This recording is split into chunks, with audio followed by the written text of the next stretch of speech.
Hi, good afternoon. Welcome to the latest in business news. My name is Darryl Kwao. Policy analyst and chairman of the Public Interest and Accountability Committee, PIAC, Dr. Steve Mantiel, is calling for closer collaboration amongst government agencies to tackle the high rate of corruption in the extractive sector. Speaking to Joy Business at a stakeholder engagement on the findings of a study on the typology and nature of corruption risks in Ghana's extractive sector, Dr. Mantiel noted that displacing the corruption chain would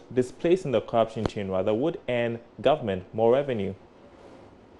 The typology and nature of corruption risk in Ghana's extractive sector study revealed, despite growth experienced in exploration, production and export of extractive resources, the impact on the economy is below expectation. This development has been largely attributed to widespread abuse and poor management of activities in the extractive sector by companies and responsible agencies. Samuel Bekoe is an economist with the civil society platform on oil and gas. The Petroleum Commission have been complaining about fronting, which is we have local content target, but unfortunately we haven't monitored in terms of how these big companies award their contract. We are trying our best as a country, but we've not gotten there yet. If we get to know that there is some public servant involvement in some of these issues, we need to ensure that we enforce and punish. Of course, we saw from anecdotal evidences that the Galamsey issues or small-scale mining award of licenses involve a lot of conflict of interest, with some officials having interest in some of the companies that were getting licensed over a short time. Also, there have been bureaucracy in the award of contract or authorizations issued by the government, and these bureaucracies have fueled bribery in the sector as well.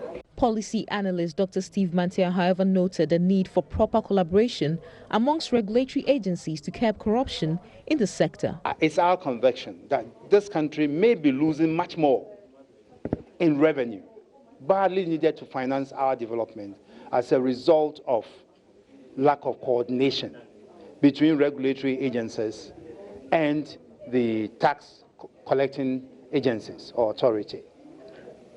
Let's say, for instance, if at the beginning of the year a company prepares its program of work and submits this program of work to the Petroleum Commission, the expectation under this coordination thing that we're talking about will be for the Petroleum Commission to automatically share this information with the Revenue Authority so that their transfer pricing antenna goes up, because the plan of work will give indication as to the major procurements to be made in that particular year. And so you follow and ensure that the prices that are being quoted by the company for the various procurement they are making are in tandem with internationally benchmark prices, so that you do not get shortchanged along the line. The typology and nature of corruption risk in Ghana's extractive sector report forms part of a larger national anti-corruption project.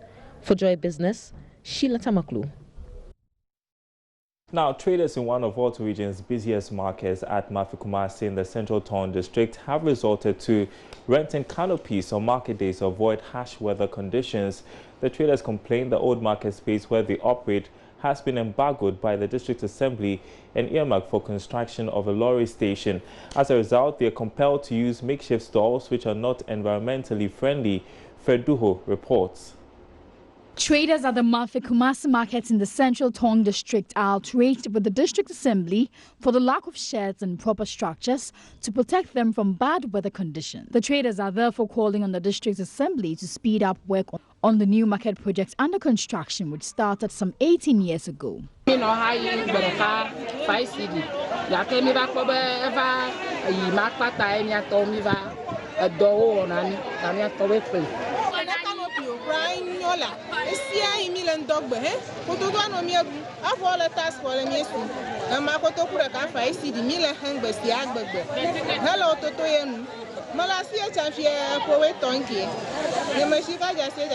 district chief executive of Central Tong, Thomas Zoinra Moore, gave assurance the new market project will be completed and commissioned for use by December this year. They don't have enough shades to use. It's affecting the revenue we collect. Revenue collectors go through a tug of war to get the small one they can mobilize. So it's affecting the assembly.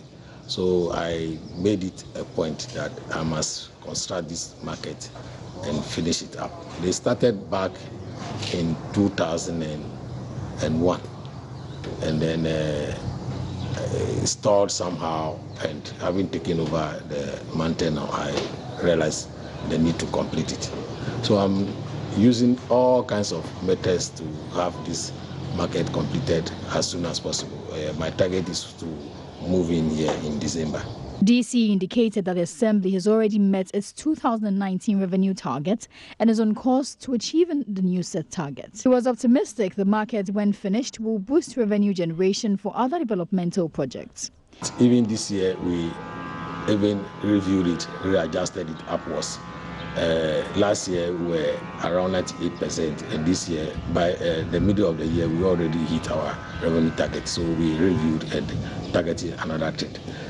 Just because of the steps we are taking to mobilize more than we were doing previously. So I can tell you a lot is being done out of IGF already. The Diprabo Kumasi market has served as a hub for traders coming from other regions to do business over the years. One of the common food items, gari, is currently witnessing high prices. The market has been the major source of revenue for the Central Tong District Assembly over the years. The community and its environs are noted for cassava farming and gari production. Fred Ho's report for Joy Business. All right, there's much more on the marketplace in about 15 minutes. It's back to Daniel. He's got more of the day's stories. Thank you very much, Daryl Khan. Up next is Benedict Osu, who has the latest in sports.